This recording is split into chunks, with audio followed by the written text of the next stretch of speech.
To the last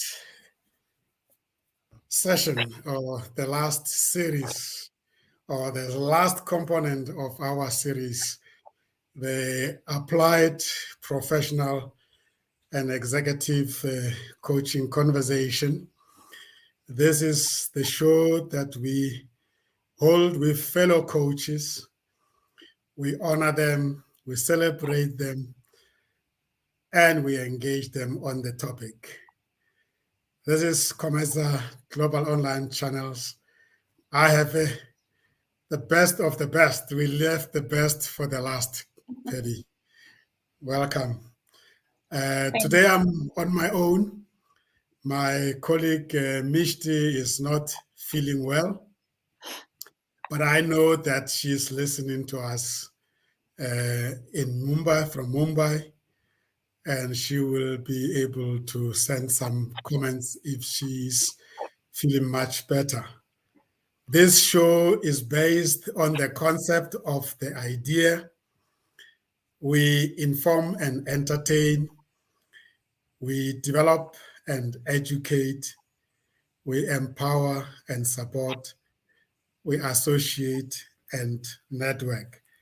That is the idea. Paddy, you and I, we know each other from a very long time ago.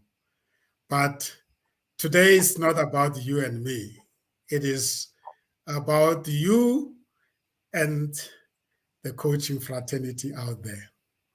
We want to hold conversation with you and get to know you better. And of course, the institutions that you are leading and your role in the bigger community of coaches. I have a bit of information about Paddy here. She is the founder, director, and faculty head of the Integral Africa Institute. We'll know more about that. The Coaching Center, my alma mater. I'm proud to say that I am the graduate of the Coaching Center, famously known as TCC. That's where I graduated in coaching. That was my first coaching qualification, and I will always treasure that. And you, Paddy, as my not only the head of the institution, but my teacher of coaching. I'm sure there are many more that would like to claim you.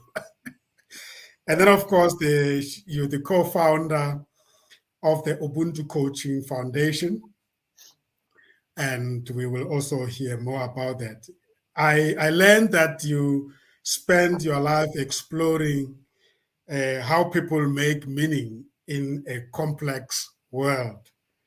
And you have been personally supported by learning at the feet of some of the theorists and practitioners in the world, renowned practitioners in the world's renowned business leaders and the learning communities of which you are part. You're going to share with us your passion about Africa, and then, of course, the many other things that you have done. Paddy, let's take it from the beginning. Where did it all start? Who are these wonderful parents that brought you up, and where was this? It started as a twinkle in their eyes, Sam. Thank you for having me on this platform. Lovely to be here. Yeah, as all of us are formed before we're even formed, and we're thought about in our parents' heads, and what that leads into the families we land in and the places we land. My parents are of Irish and Welsh, and I think some British, but mostly Irish background and Welsh background. And generations ago. So I am African in my being, with some roots in Ireland. I have a strong affinity for the Irish.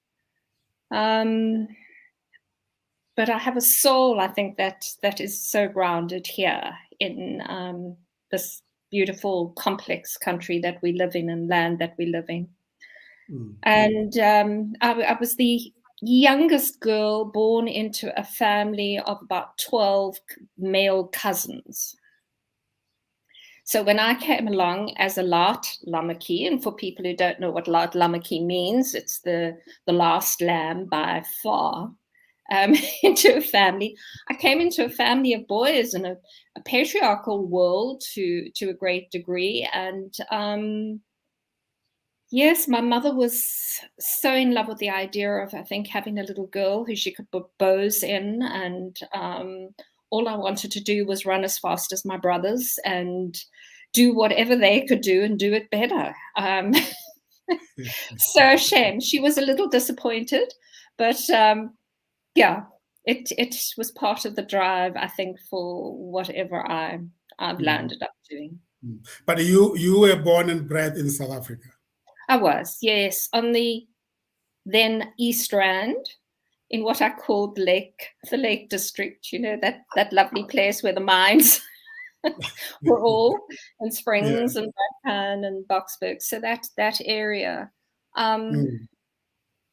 which wasn't great for the soul, but it certainly gave insight into a number of things. And when I finished school, I left and arrived in Johannesburg, and that's where I stayed until I left Cape Town, with a 2-year stint in Cyprus. Wow. And how was it growing up? I mean, especially your schooling days. And which schools are those that did you go to? And if you can also share with us some of your best teachers and the subjects that you were taken through. That's a long time ago. I was at school at a convent, Brakpan Convent, and then Springs Convent, Our Lady of Mercy.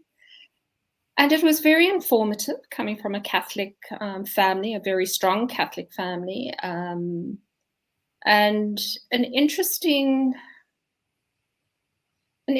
space to be in the field of Catholicism at that stage of apartheid. I think when I was 16, or standard 8 as it was then, a friend and I began the Human Relations Club. And partly because I probably was very feisty. I think some of my teachers hated me and some of them loved me. Because I think I was quite naughty, actually. I was a rebel. I didn't like systems and processes and obeying rules, so I kicked against them. Yeah. But the Human Relations Club was interesting because that's what I'm doing still to this day, is working in human relationships. And that club was about helping other people, helping cross-culturally. That sense of unfairness and almost a rage at what was going on politically was, really fired me, but also driven to kind of understand and to support others, even from that young age.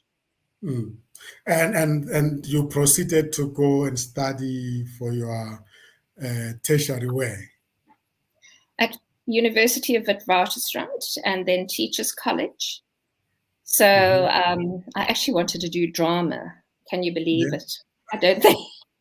My parents said, no, do something that is, that you'll have a career with. So I went into teaching. Wanted to be a psychologist even from then, and afraid didn't make the maths marks. I had science, and the maths marks were not good enough, so I didn't get in. So I went through the teaching route, and my majors were English. But always wanted to do psychology. I was also a great sportswoman, loved my sport. What sport did you do? Hockey and swimming. And then I took up educational dance, and really it was Laban's method of dance, and that became quite a passion of my life, both as a teacher working with students, but also as a therapist when I eventually became a psychologist. But psychology for you wasn't really something was going to become a career, I guess. You just wanted to study it, right? No, it was. I wanted to be a psychologist. I wanted to be a therapist. I And I see. was very glad that I'd come through the education route, because Mm, look at where I am now in mm. educating and working with the development of humans. So it stood me in Wow. good stead. And just take us through your post-studies career before you fell in love with coaching. What did you do? Uh, I know you say you wanted to become a psychologist, but specifically, what I did did. you do? I became a psychologist. I did Mm, my master's and did a combination of educational and clinical. I had a clinical internship, which was very interesting. And it was in those days where you could do both. yeah. But I then started a center in Johannesburg, which was the Child and Family Therapy and Assessment Clinic, with a friend of mine, a colleague of mine. We started it, and we were in Parktown. I started a clinic in Alexander for teachers to help recognize difficulties in young children. And then in the late 80s, in the early 90s, actually, is when I started that. It existed for 2 years before the riots in Alexander in Mm, Johannesburg we had to close down. And I worked cross-culturally in a youth race awareness and leadership initiative between schools. So I mm, had a number of areas, but I was a therapist for a long time, working with individuals, with children, and family systems, and mm, started working in organizations in leadership development. mm, mm. And at what time did you realize that the coaching was going to be an addition to your professional journey? Well, a very well-known new coach who'd gone over to the States was actually one of my clients as a Mhm, psychotherapist, as a client in my psychotherapy practice. And he started talking about an experience that he'd had in the States. And I got interested in this thing called coaching, which seemed to be coming into the fore. And Sam, one of the reasons why I didn't leave the psychology field, because I was tired of it. I just wanted it to reach more people. The clients who were coming into my room a lot of them were from organizations mm, and struggling with the balance of life and the difficulty of being leaders, the difficulty of managing their careers. And I suppose um, I don't know, the innovator in me was kind of really drawn by the idea of how we could get psychological and learning skills out to more and more people. And as I heard more about coaching, I kind of thought, well, maybe this is an interesting way. And maybe mm, organizations are crying out for something, which they mm. were. Yeah. And now when you reflect and you look back, I mean, psychology, we always say that there is the background of coaching can be traced to psychology. And Mm. there's so many things that comes out of psychology that get taught in coaching.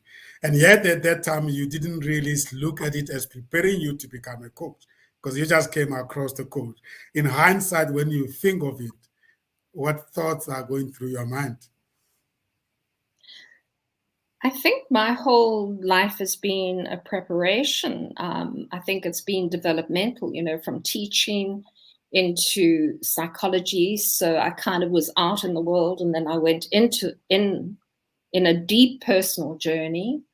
And then out to the world again, as we do. We kind of have these moments through our adult life and through childhood, but through our adult life where we are more inside of us and more out in the world. And I can see my life doing that, you know, being in the therapy room, working with some very, very challenging spaces, and again, working with that interface between where our country was and how do we support families who don't have access to what the privileged had access to.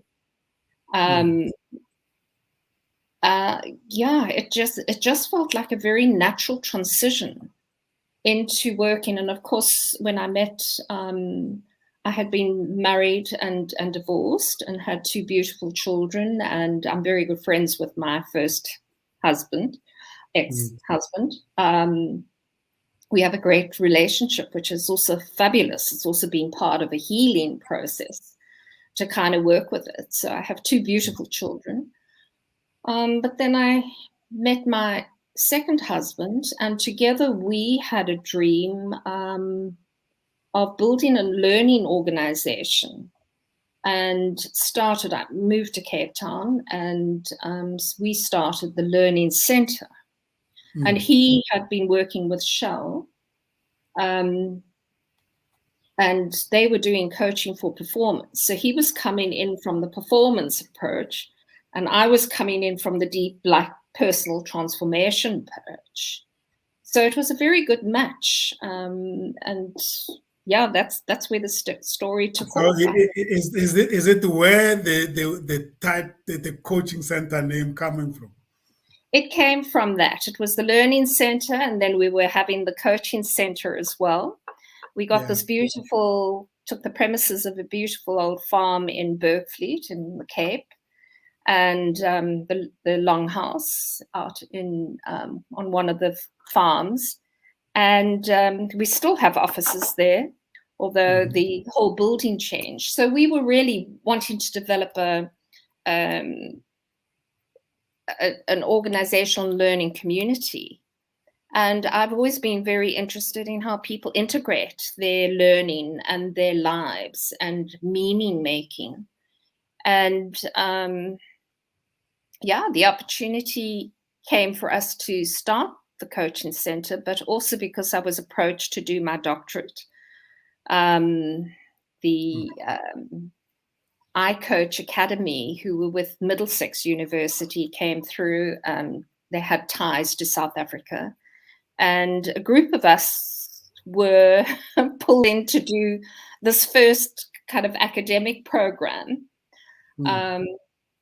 And they were going to do a master's. And I said, I've got a master's in psychology. I don't want to do, another master's. If you develop a doctorate, we'll do that. And they developed a doctorate.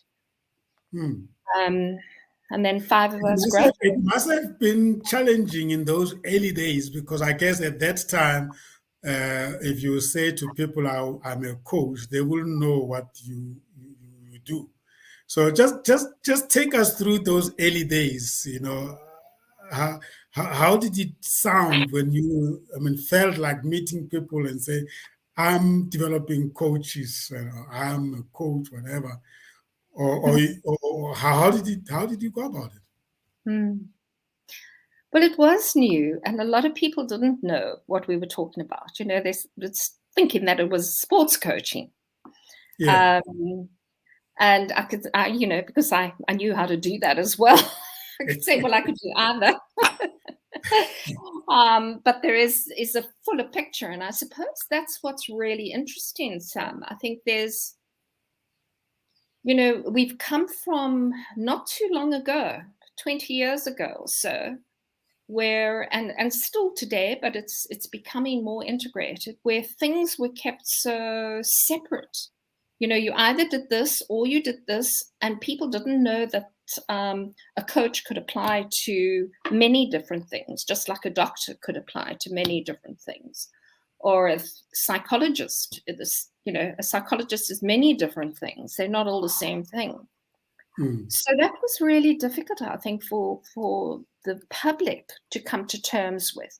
Organizations started, the big organizations started realizing it, because performance coaching and coaching within the field of human resources was something that was known. But to have a career out of it and to give it some validity in terms of it being a profession was actually the huge pioneering move. And South Africa was very much on the edge. There was a group in the States who'd been working with pure performance action coaching for a long time. And then in the UK and Europe, something started emerging there where there was much more of an integration of what this means. And we got very involved with the European Coaching and Mentoring Council in the early days. I remember in 2004 going to Belgium to deliver a paper at a conference there. And we were part of the global coaching community, who was starting to look at the standards and ethics and the trainings that there were one or two, I think, ICF people there, but ICF was not known here in the African continent at that stage. And I mean, the speed of things, because I'm not that old, and 20 years have gone very, very quickly.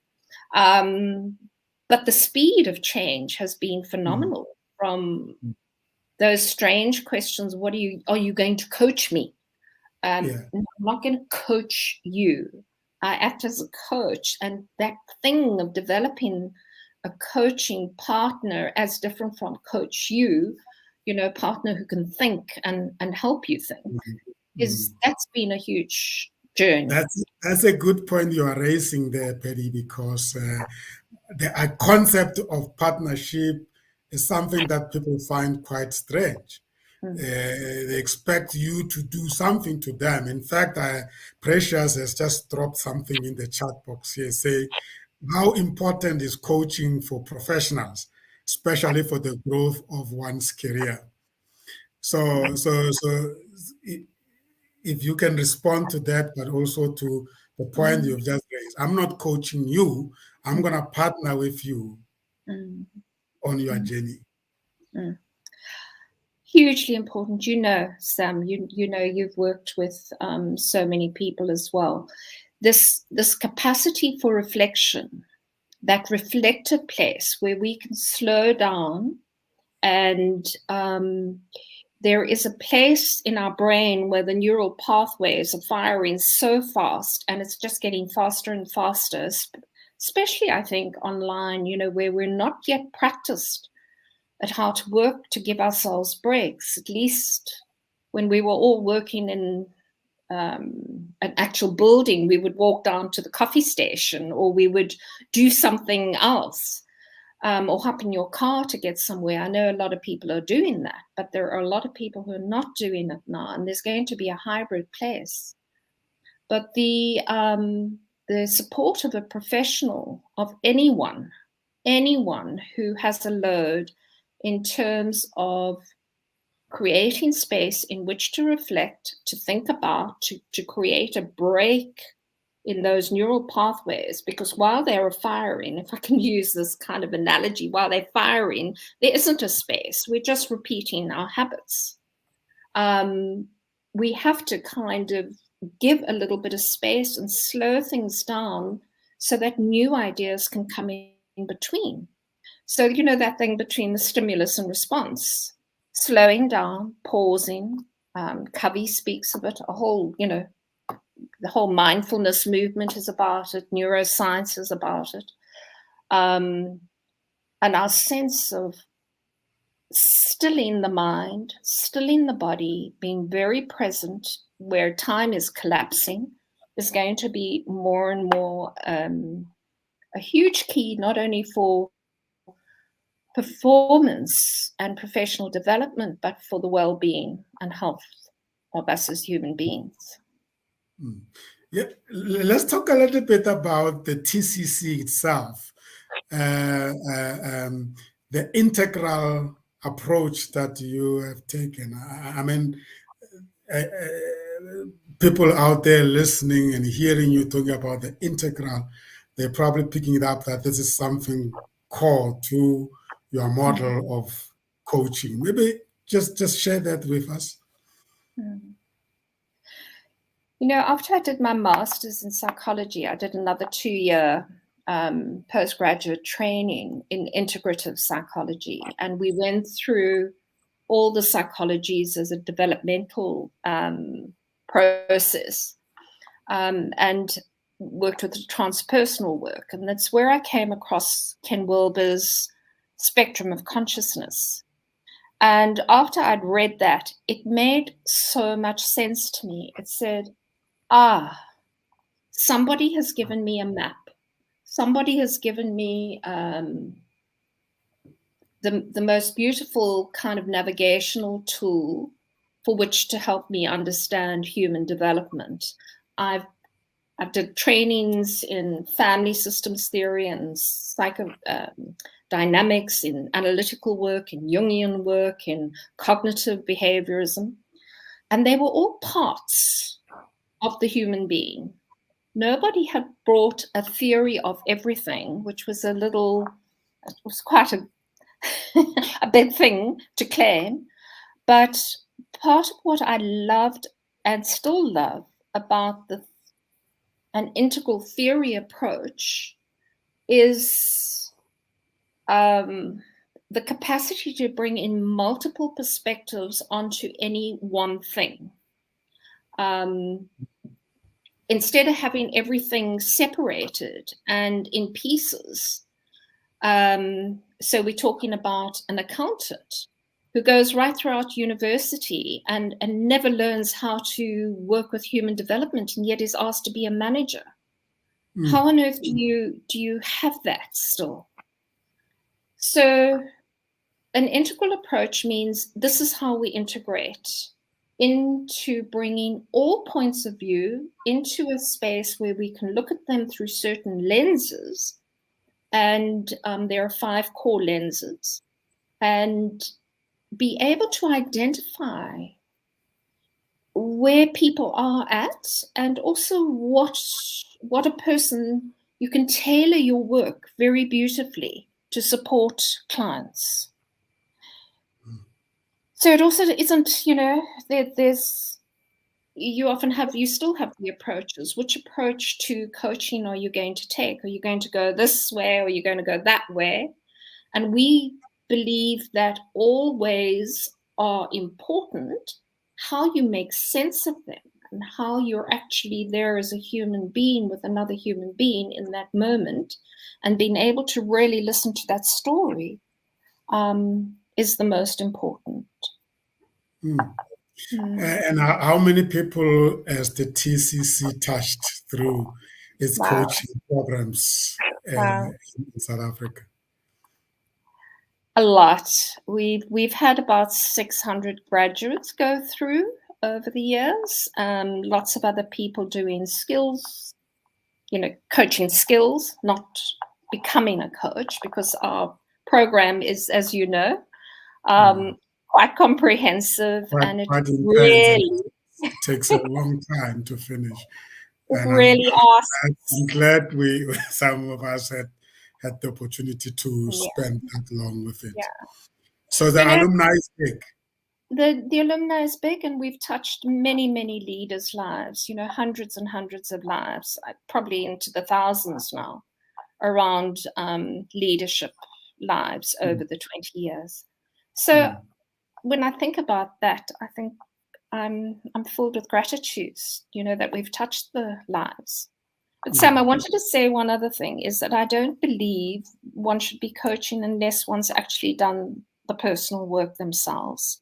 And that's why our training is a year to 15 months long.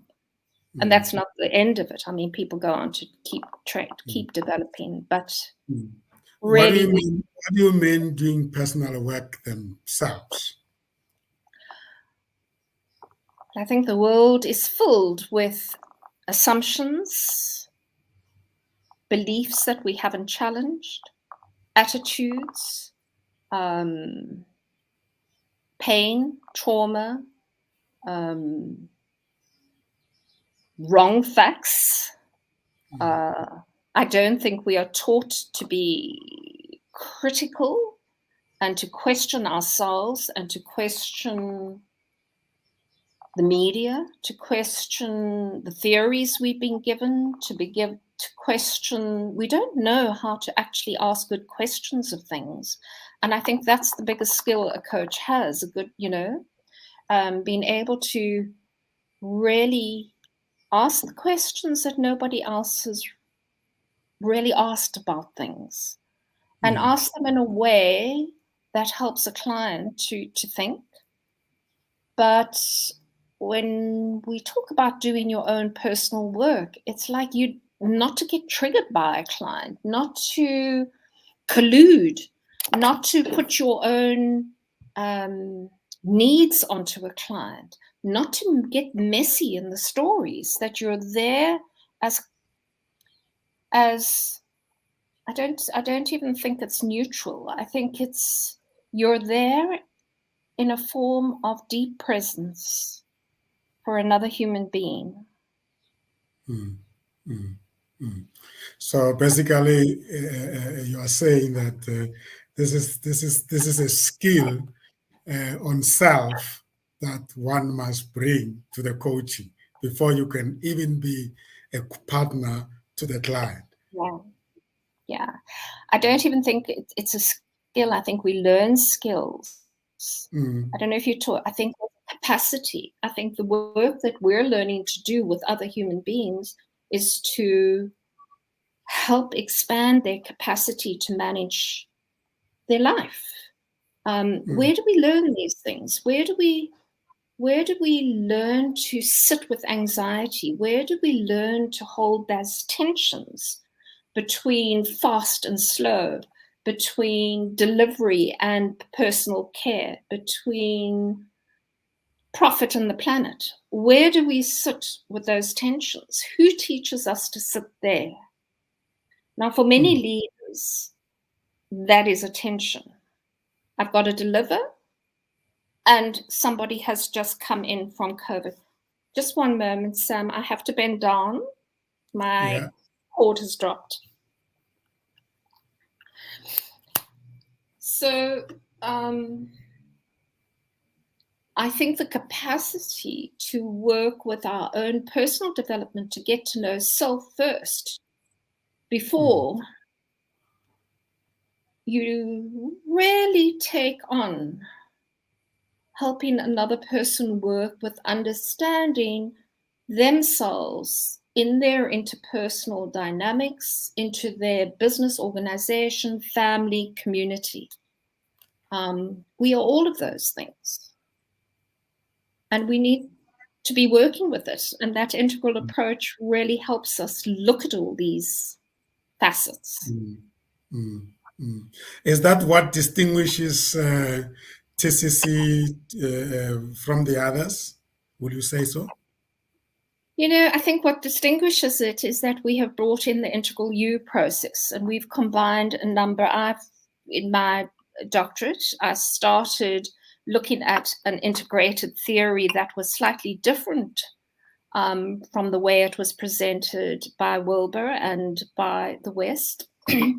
And I really wanted to bring in, and it's grown and still is growing, something of our own dialect, our own African dialects into the Western meaning making. And I also wanted to bring in something of femininity, the feminine. So it's not just the masculine, that the feminine force. So the you becomes part of, obviously the you process of the deep dive of understanding self, where we go into the depths of our knowing and reap the riches of things that we have pushed aside or have had to push aside because of the way we've been socialized. But I've also included not only that therapeutic process, because if coaching isn't therapeutic, if it doesn't help us feel better, which is therapeutic, if it doesn't help us manage our lives better, then I don't think we're as contributing as a body of coaches to the well-being of the world. And the world is not in, is not in such a great state. There are a lot of things we can do better, and we have to do better. But this Otter Sharma's you process, Ubuntu, the being and becoming, the I and the we, the combination of holding those spaces, and the feminine, the womb, the deep basket of creativity, that connection with the earth. All of those things need to be pulled forward. The West is being from the head down.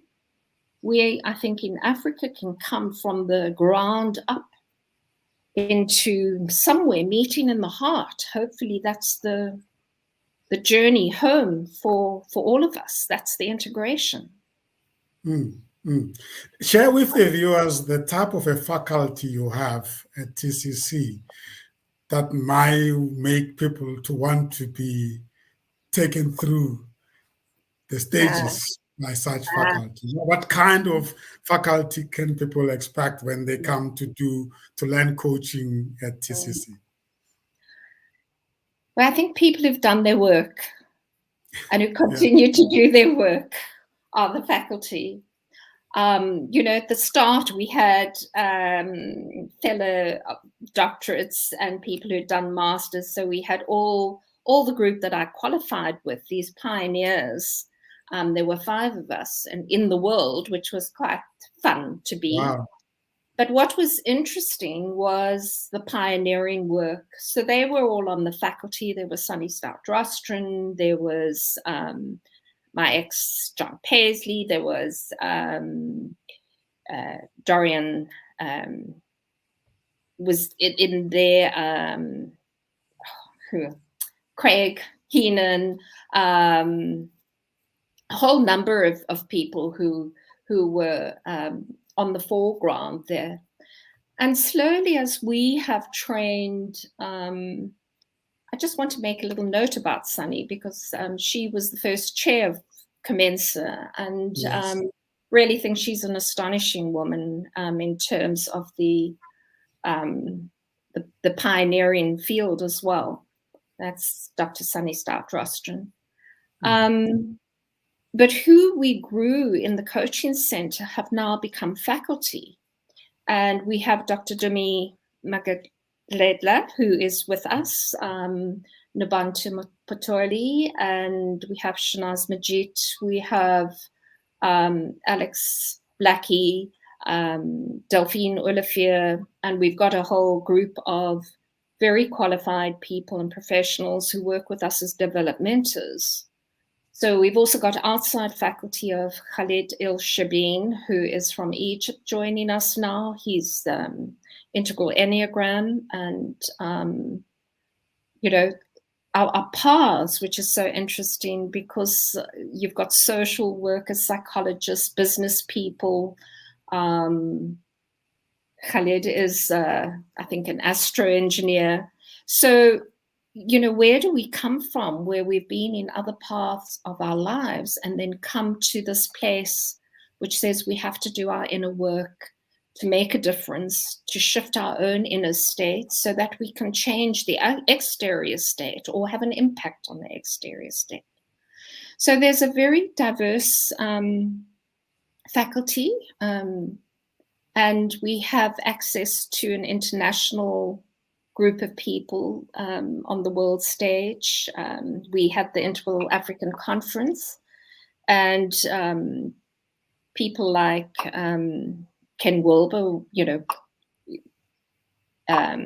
presented or spoke to us, and Roger Walsh and Suzanne Cook-Grater, who's a dear friend of mine, who's an adult developmentalist worldwide, and very, very supportive in the work we're doing in bridging the assumptions that the West have around Africa. And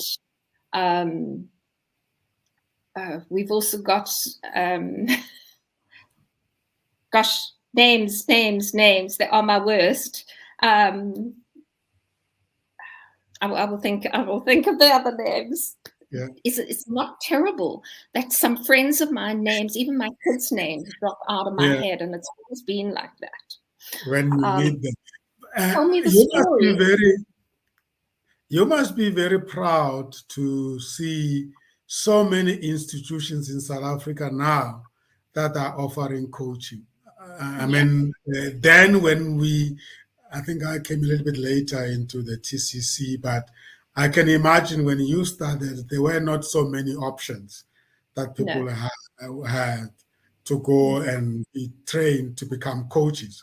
But today there's quite a number, and I'm sure you have some views around where we are now in terms of the process of producing coaches. There are those who are very academically inclined, and there are those who are really practice or inclined. And I know you combine the two worlds. What do you feel about where we are with coaching, especially from training side of it in South Africa? Are we on the right track? I think we are on the right track. I think what is difficult is that as costs go up, as the cost of coaching, executive coaching is a costly thing. I mean, you cannot think about a session cost. You've got to think about the training costs, the preparation costs, the emails in between, the research into certain things, the understanding the business, understanding what's going on. There's a whole lot of costs around it. So executive coaching is an expensive engagement if you are working with someone who does their work conscientiously and with a lot of love and passion for it. I think the training has improved, but I also think organizations are still not yet really seen, and that we work across government and higher education and corporate and some international NGOs. And we work internationally and at home. And corporates have still not caught up with the idea that human development is developmental. It takes time. You can accomplish the things that we've been asked to accomplish through 6 sessions or 3 sessions. Is, in what part of the Book of Miracles does that exist? You can start a conversation. You can start thinking. But the best work I've done are with the organizations who have agreed to work with us over years. They've just kept calling us back in. And we worked with them as they have grown, their people have grown. We've come in again and again, kind of working with them in a very developmental way, because we've grown as well. We've also grown, we've also matured. So I think there's a very huge distinction between I want you to help a person think about a problem. I want you to help a person transition into something, and I want to help someone on their journey with something. Those are very Would you say that it works better with organizations that have taken strategic decision that coaching is part of their, as you stated, part of their human capital development? It's almost like a policy thing. It's not like there's a problem and we need a coach. Yeah, definitely. And the problem with some of the policy things, I think corporate tends to create relationships with people, and I mean the suppliers need to be, or the partners. I'd like to think of it as partnerships as well. Whereas I think government is not doing such a great job is not creating a stable partnership with someone who can see development, because there's so much change in any organization. Where there is too much change, you can't keep changing your service supplier as well unless they're not doing a good job. There's something about who holds a consistency of this journey of growth and development. Otherwise, you just keep starting again and again and again, and people get stuck and tired and fatigued. I guess Does that make sense? sometimes when we talk about the client, we talk about the organization, but from a coaching point of view, and I understand where you're coming from, the client is the person that you are coaching, and that person needs to be accompanied on a while, not just once off. And therefore, if a procurement department decide that now we're not going to continue now, or we're not continue with that provider, that disrupts that person's journey that they've started. Yeah. And I'm not suggesting you keep on with a provider who isn't delivering. But I'm talking also about, I suppose there's two or three ways of looking at it. Is it in the policy? And does that go? Is there a partnership not only between the individual client and the coach that can continue on? And does that coach have a partnership with the organization that says to support the organization's strategic objectives, we're working with this? So there are a number of considerations, and I think we're getting more mature and more informed about what is needed in this journey of human development. Do you see that as the role of us coaches to support companies to understand these things?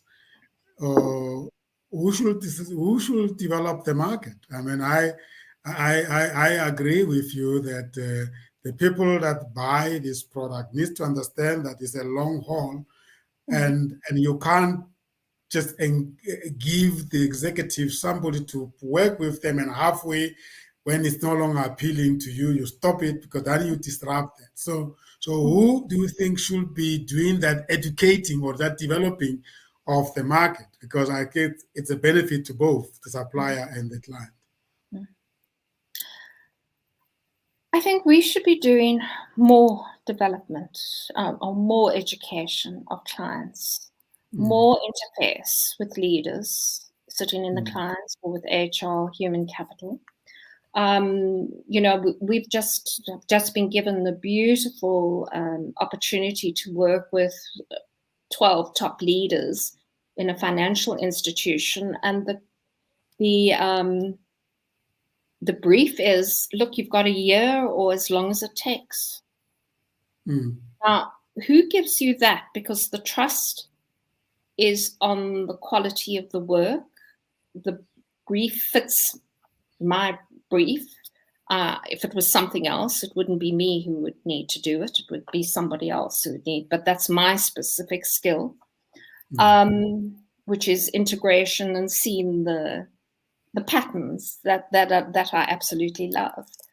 So that kind of thing that I think coaches can do in partnering their leaders, but also to be seen to be working with. So my ideal thing is if you're working in a team or with leaders, you work with their team as well. So, or their team has been worked with. One or two coaches or three coaches may want to work together. But you work as an interface, then you get something done. Good. Let's look at where South Africa is vis-a-vis the rest of the world in terms of the trends in coaching. You work with a lot of people globally. What do they say about us as a country when it comes to coaching? I think that we've produced some very good coaches. I know some of our coaches are sitting on the boards of ICF and on from our school, which is really great, into the foundation, and we, myself included, are working with the EMCA. There's there's a lot of movement into team coaching at the moment, because I don't think there's enough. Again, it's a cost thing. I think individual coaching is really good and useful. And in organizational contexts, it needs to be brought back into the organization or into the team and consolidated. So there is a place for individual coaching on its own, not as remedial, but as growth and development, not as let's sort out this person and we'll give them coaching and then we can say we've done everything that we can before we get rid of them. I think there's a lot of education that still has to be done, Sam. I don't know your experience as well, but I think there's much more scope for a real partnering, because a coach gets an inside view of a dynamic that many leaders just don't have time to spend or to get to understand in those conversations. You know how deep conversations can go. And if there's, again, this comes back to why coaches need to be so well trained, because you're holding very sensitive stuff. You need to have systemic understanding. And some coaches don't want to do that. They want to just work with individuals. But those of us who enjoy systems work, one needs to know about the politics of systems, the fragile edge of, again, colluding or being caught up in an enactment with the system. It's high-level work. It really is high-level work. And if the coach or coaches who work as a team in an organization can be utilized as real partners for thinking and insight into a learning organization, how powerful. Beautiful, beautiful. It's good to know that there's still a lot of work to be done, so we don't relax. But let's talk about the role of coaches in transformation. I think we are a country that is still finding its way. And do you see us as shying away from that work, or do we go all out as coaches looking for that? What has been your experience?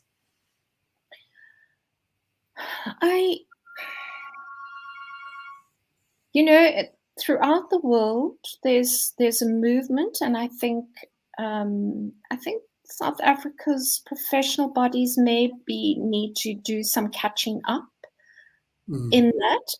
And I think we are linked. I think, again, this move onto Zoom and onto the web has helped those boundaries fall away. So with our fellow countries, I've had more conversations with people in the rest of Africa ever than, over the last while.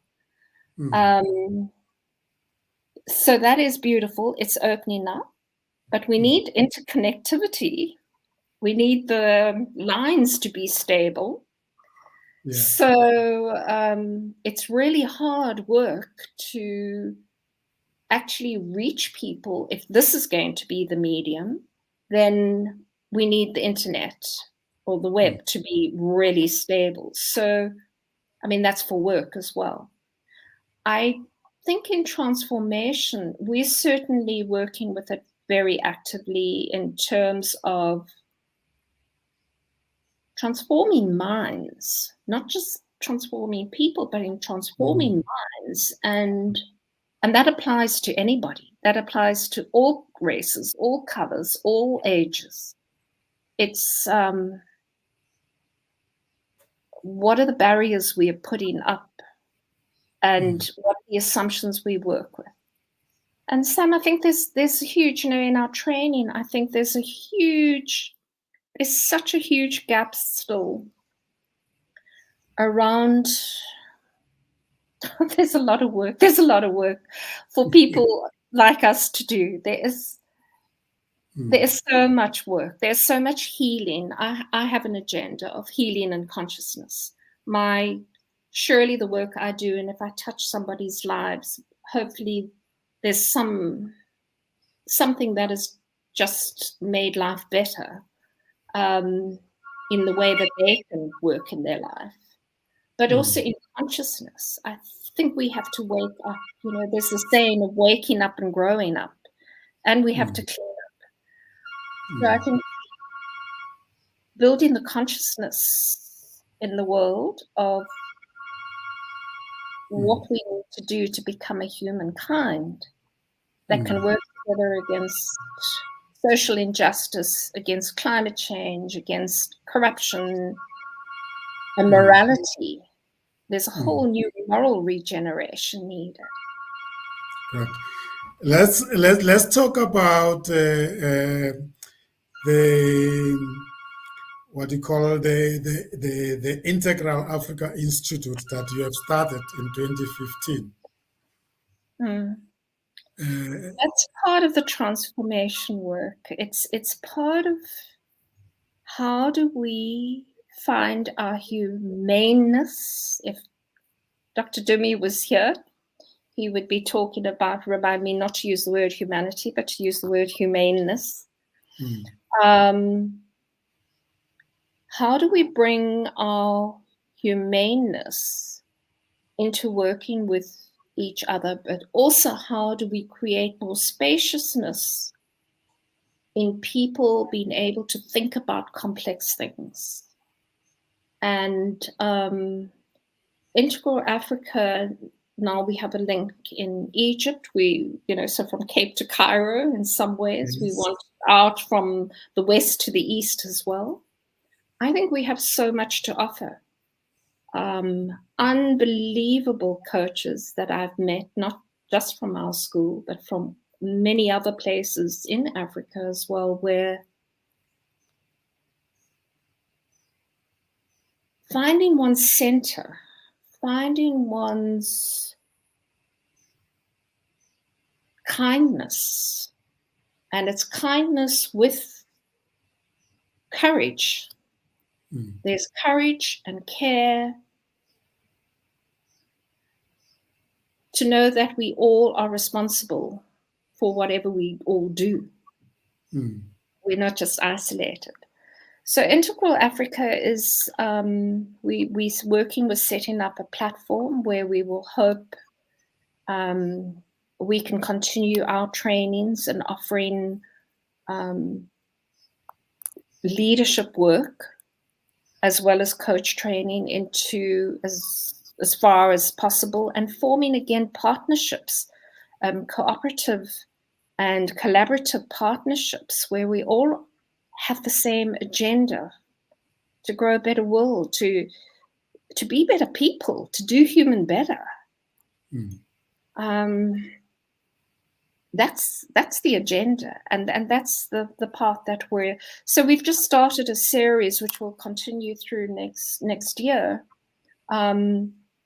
in how can we become good ancestors, and what would success look like if we were good ancestors. So we really want to get people from the sciences and from health and from education and from business and from government and politics, please, all into the same place, to raise the vibration, raise the level of consciousness with which we're working at, and asking good questions, and then holding ourselves accountable to a practice, not just to talk, but to actually putting that into a walk. And if we move out of our office and you are not aware that every single human being in that organization is equal in their place for humanity and humaneness, then we've got work to do. Then there is Ubuntu Foundation that I know Dr. Dumi is very passionate about as well, and you also a co-founder of it. Tell us about it as well.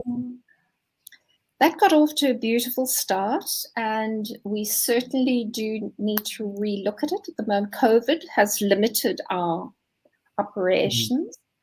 But the idea behind that is that we take whatever we are doing and work in communities and get funding for that to bring coaching skills into everybody's, as many people as we can reach. How do you self-empower? How do you empower people? You don't.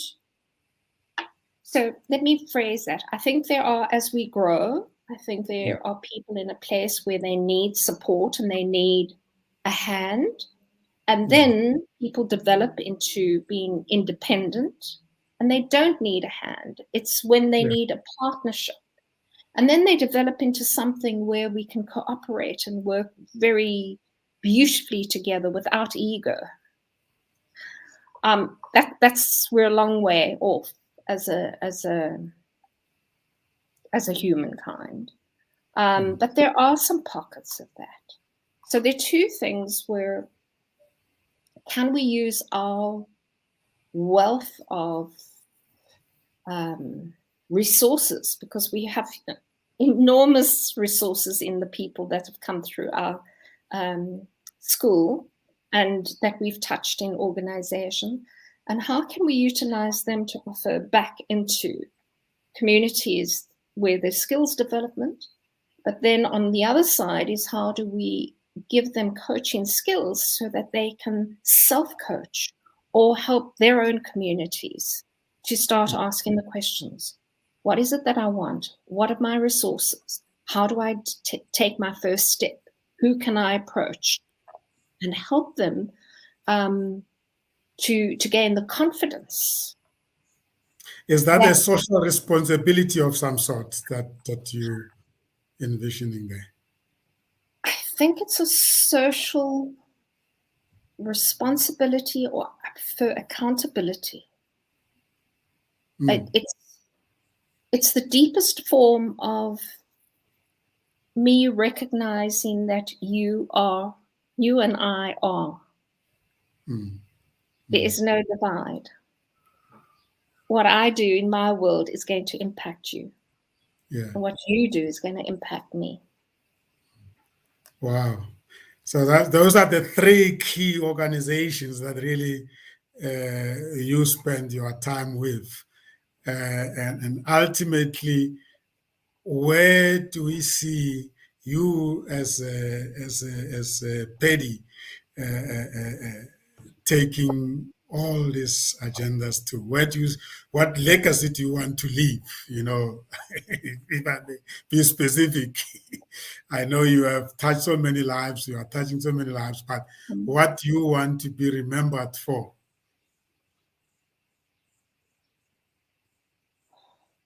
Yeah, you asked that question. I don't think it's a question I have. What do I want to be remembered for?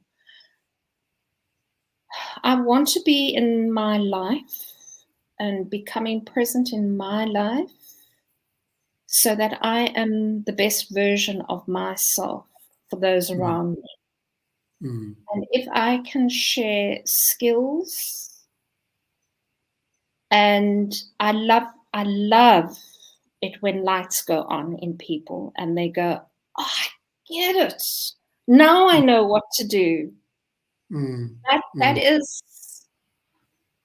is just so beautiful. Our students have such a rich diversity. I mean, we have professors and doctors and therapists and CEOs and MDs and IT people and mothers and teachers coming into they all sit together in an environment, as you know, talking to each other, meeting each other as a small group with the light bulbs going on all the time oh my gosh, the barriers just fall down and we start becoming a small entity of human beings living in a world where we can actually talk to each other and understand each other and create something and innovate and make things better. And I don't say this idealistically,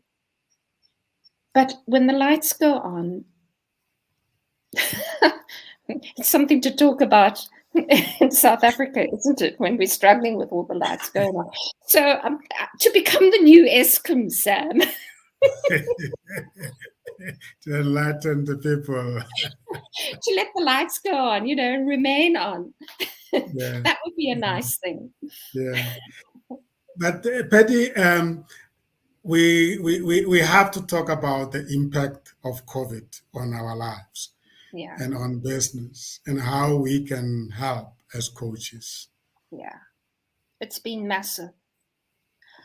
Again, I don't know about your experience, but I have seen businesses drive people harder so that their bottom lines don't fall in a way that has been abusive of people. I have seen people go onto this modality without stop for 16 hours, meeting after meeting. The CEO saying to me, "Oh my gosh, I've just come off a meeting just before a coaching session. I don't know why my meetings are booked. They just go into." I asked, "Who's got control here? What is stopping you from having 15 minutes in between each meeting?"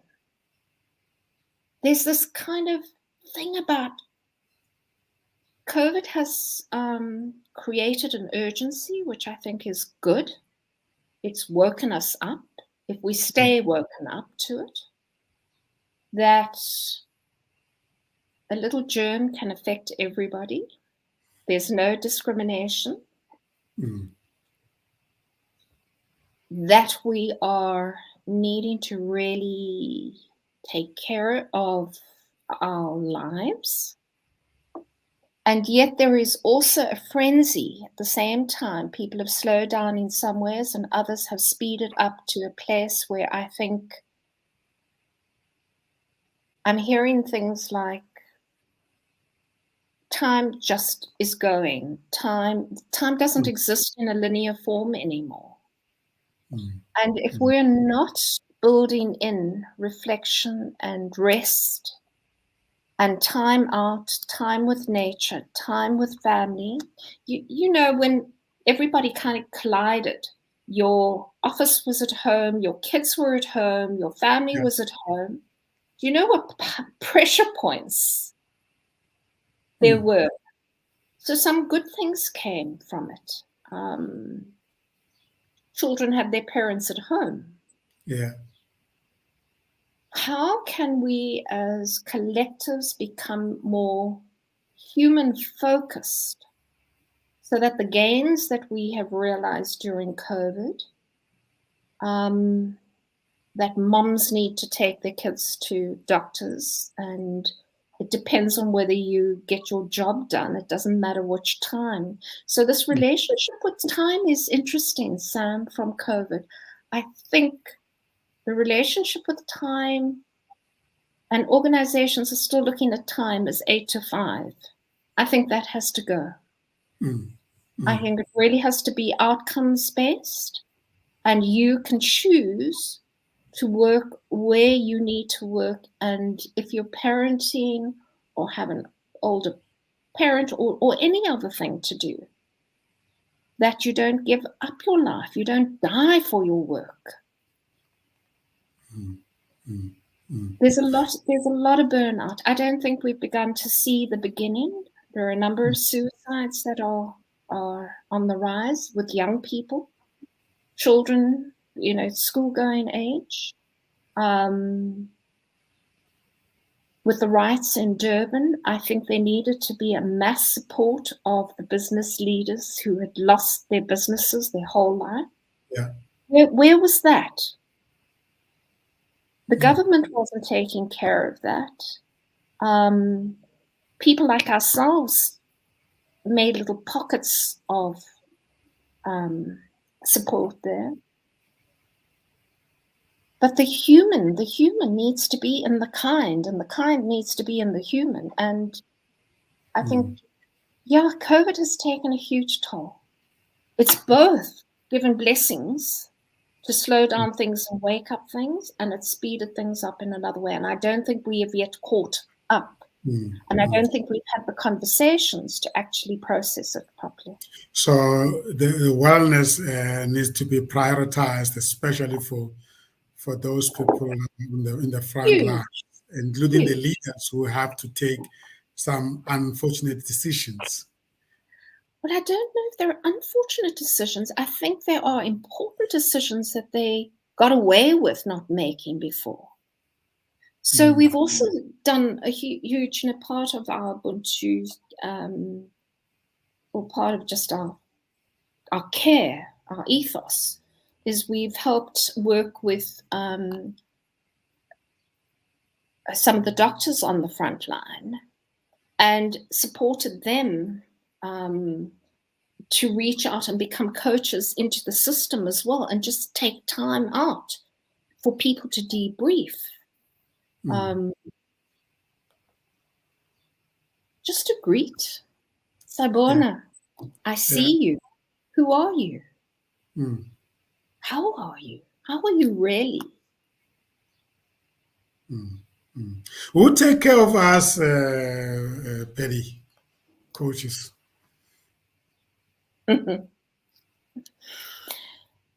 Supervision is rising. And then you say, who takes care of the supervisors? I think we do have to find spaces. If we're not doing what we're asking our clients to do, taking the breaks, partnering in conversations, offloading ourselves, debriefing, getting support, asking for help, taking good rest, good breaks. I think we should be working a 4-day week and a 3-day rest week. I think we really do need to take care of ourselves as well. You have to. You can't drink from a glass that's empty. Yeah. You mentioned supervision, and I think that's something that we take lightly. And I think when you start attending supervision and you listen to issues people bring to the supervision, then you realize that that is something that we need to at least once, I will say once in 6 months, one must at least do that. But even so, more so often. But I don't think there are many good qualified supervision facilitators out there. I don't know how you're managing that, because I know it's one of your requirements within your program that students also experience supervision. Well, we've been supervising, since the beginning. It was part of my doctorate research on supervision and how necessary it is. And I think supervision of leaders is also a requirement. I think leaders need to be in a place where they can debrief, not only with their coaches, but as leaders just together. So there is a move in. We've got a number of trained supervisors who've been working with us. I mean, we've been supervising students and coaches for 20 years. And that also, just as we consider the coach training to be something very dedicated and very mindful and very intentional, so does the work of supervision.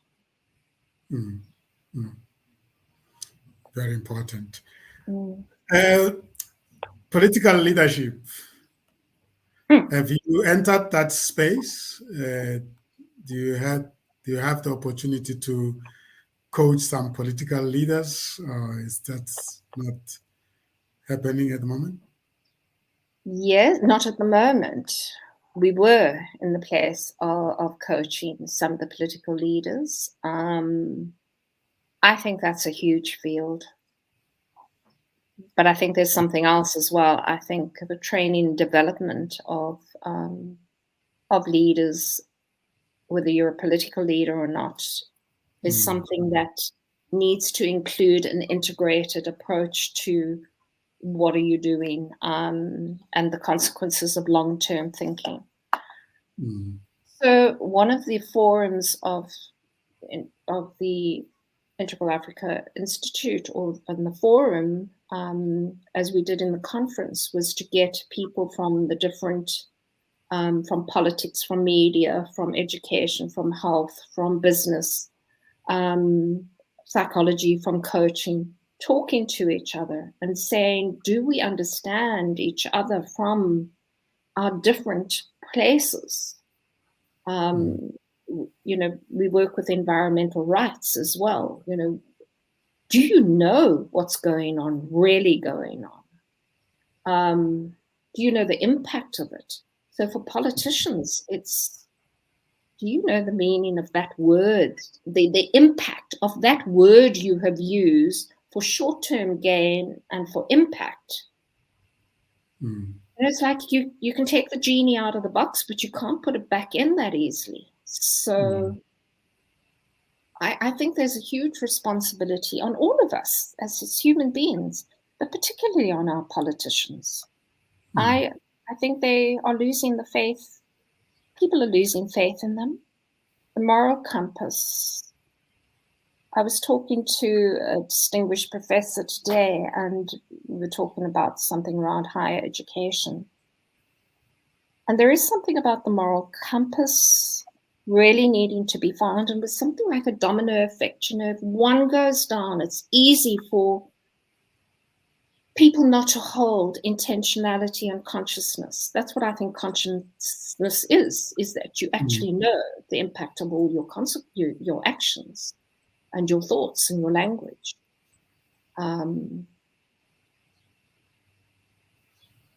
So I don't know how we're going to pull those dominoes back up, Sam. I think there needs to be a will. And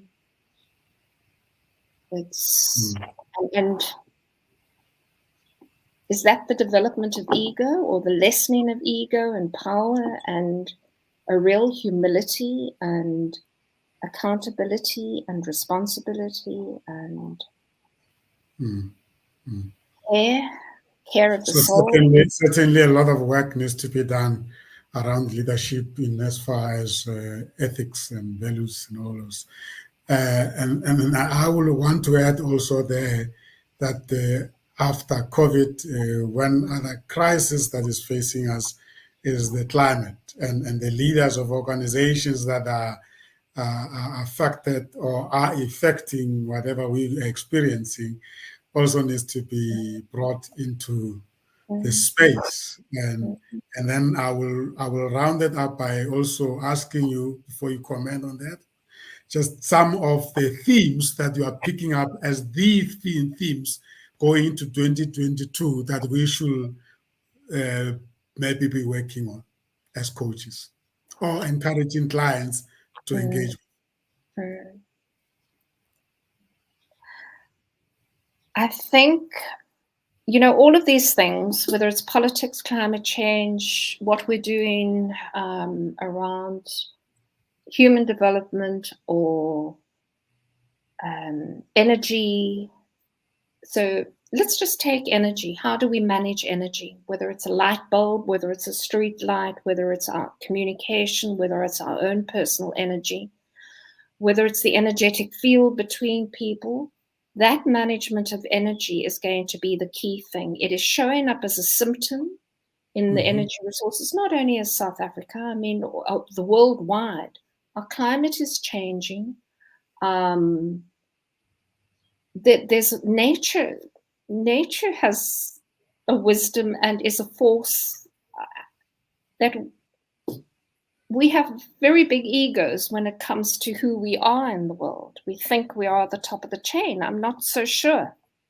I think we're more stupid than, I do think we show stupidity, whereas the potential of human beings is exquisite beauty and grace and potential for the most amazing things. But we have to do it in partnership. the energy levels, with nature, with communities, with the resources that we haven't got infinite resources. It isn't an infinite space. The planet isn't infinite. Our resources are not infinite.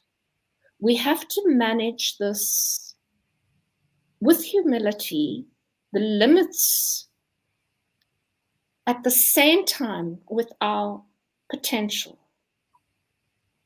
That there are limits to what we can do. There's limits to energy, because if you expend energy on some place and you're not awake to all the other things that are going on around, you're going to do damage over there. While you're resourceful here, you'll do damage there. So building this wholesome 360 capacity to work within our fields, our edges, and say, this is where my capacity is. I don't keep having to go into infinite possibilities. Let me stay with fulfilling, coming back home into my best version, our best version together. We can't keep chasing things. There isn't a race. The race is to stop growing, actually, ironically, to focus on the internal growth, the personal development, and stop growing on the outside. It's got a reverse. And I think we're at a cusp. I think we're going to see that we can't acquire everything. We can't have all the material things are not important. They need to be good enough. They need to be solid and well-worked and beautiful and expressions of ourselves. I think, do they have to be expressions of ourselves? Or do we need to learn how to fulfill our expression of our interface with the world, with nature, with Mother Nature? In our conversations with coaches, how do we bring these things into the discussion if the client doesn't bring them in? And yet we're saying that it is the client's agenda. It is the client's agenda. The questions we ask can help raise consciousness. And I think, again, the approach of being able to ask, so let's take 4 questions. The client brings a situation or a challenge, and you help them think through. So you're helping them to think through of, what is the impact in you internally? How is this going to change the behavior or shift the behavior or shift your action out into the world?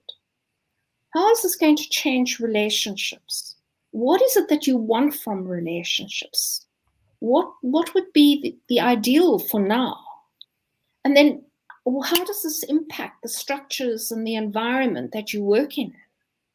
So those 4 questions of what's happening inside of me and in the culture or the shared understanding of others, and what's happening in the way we show up in the world from our personal development and within the collective field. So the personal and the collective are interfacing with each other all the time, and our interior and exterior are interfacing.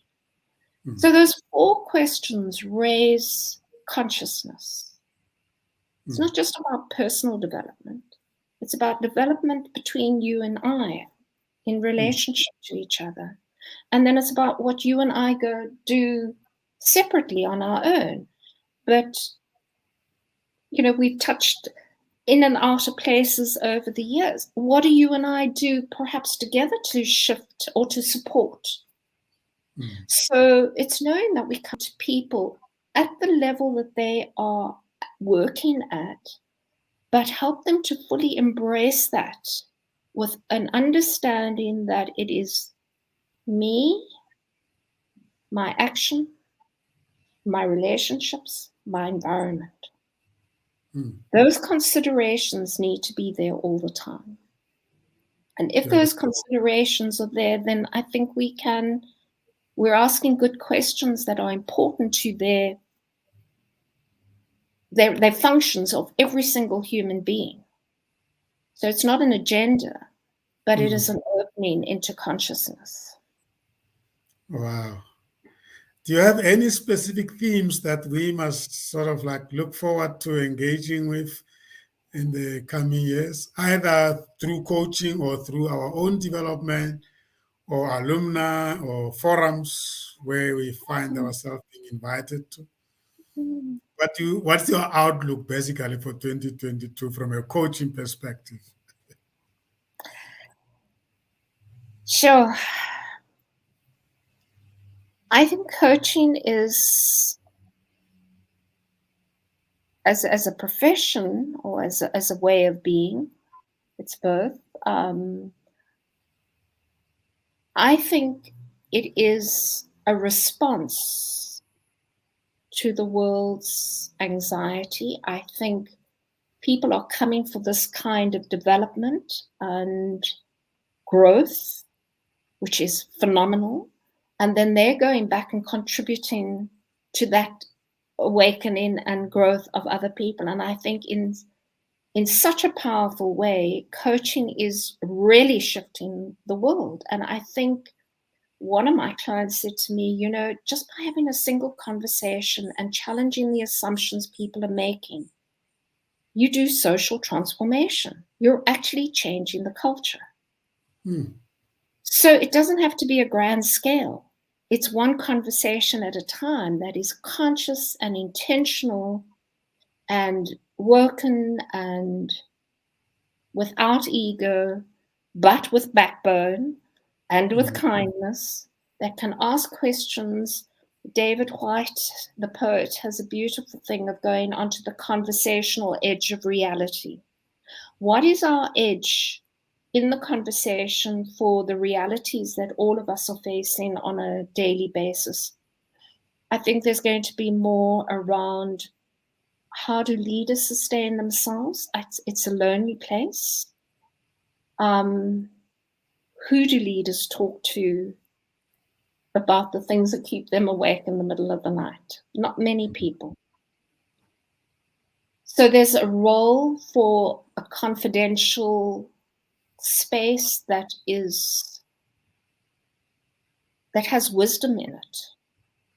There's space for wisdom. There's space for connecting with wisdom and lessening ego. And perhaps the conversation for next year can be about how do we bring more wisdom and tap into the wisdom that already exists in our indigenous wisdom that have been part of years and years and years.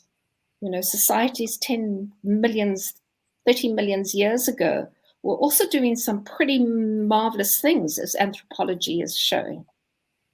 We don't have the only script, but we could make it all go very wrong. So I think they're personal conversations of people simply managing on a day-to-day. Mental health issues are going to come out. Yes. And leadership issues are going to need to be supported more, and our connection with our world, our climate, our energy. And rebuilding, I guess, of all the distractions that we have experienced, physically and emotionally, I guess. Yeah. So we're going towards the end of our conversation.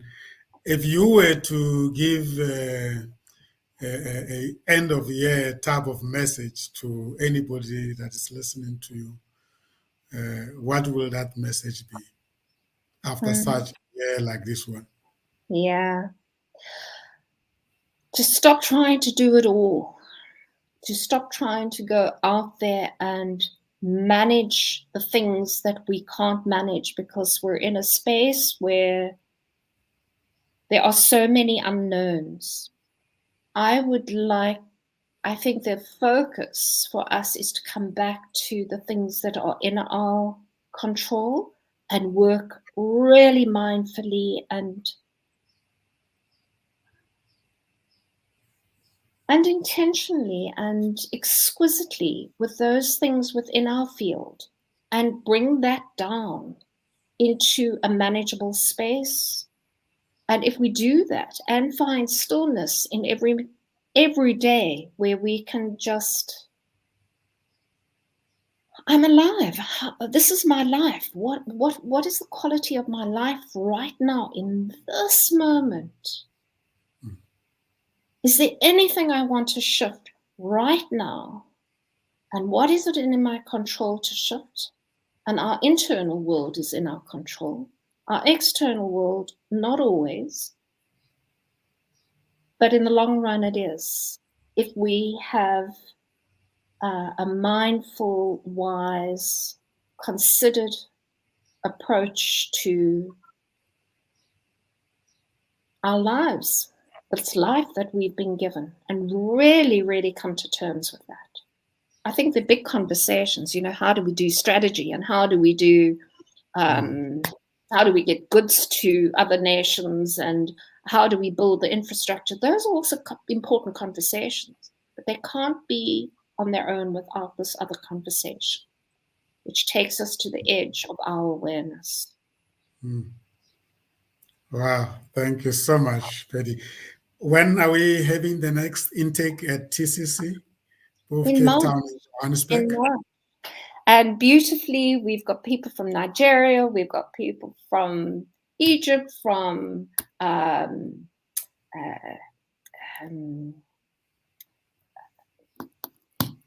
my gosh, I'm going to get it wrong, from South America, from the States, from all over South Africa.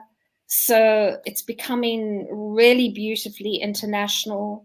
So people are learning from each other in ways in a community where they get a chance to practice all this stuff for a whole year.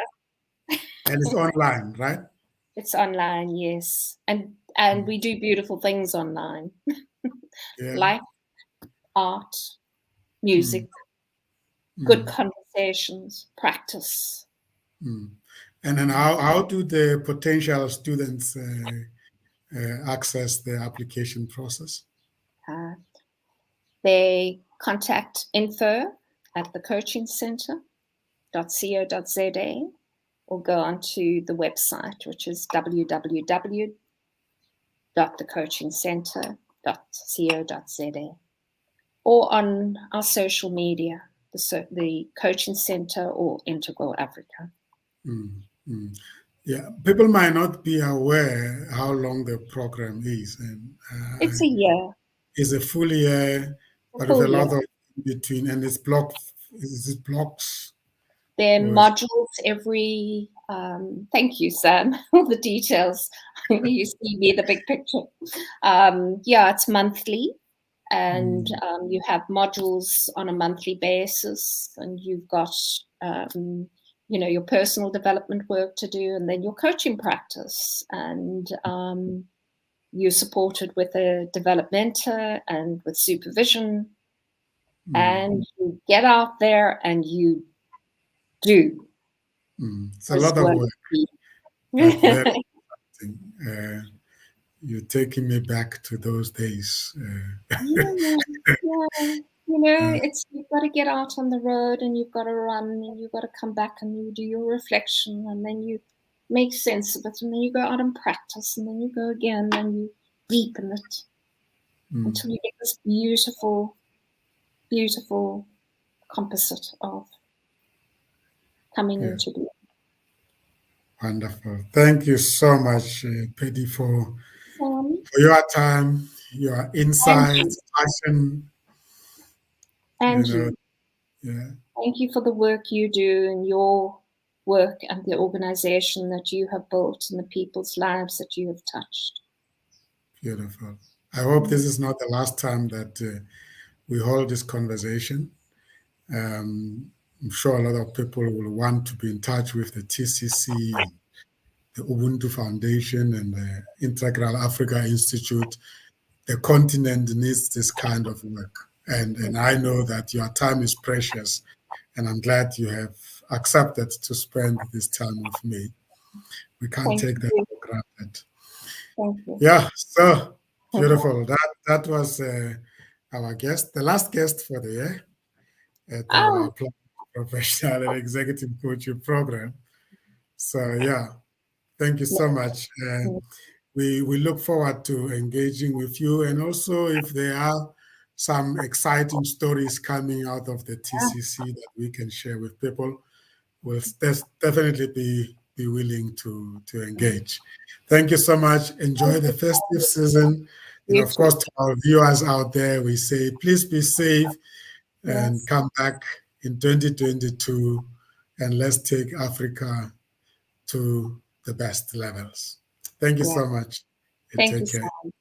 Bye bye. Yeah.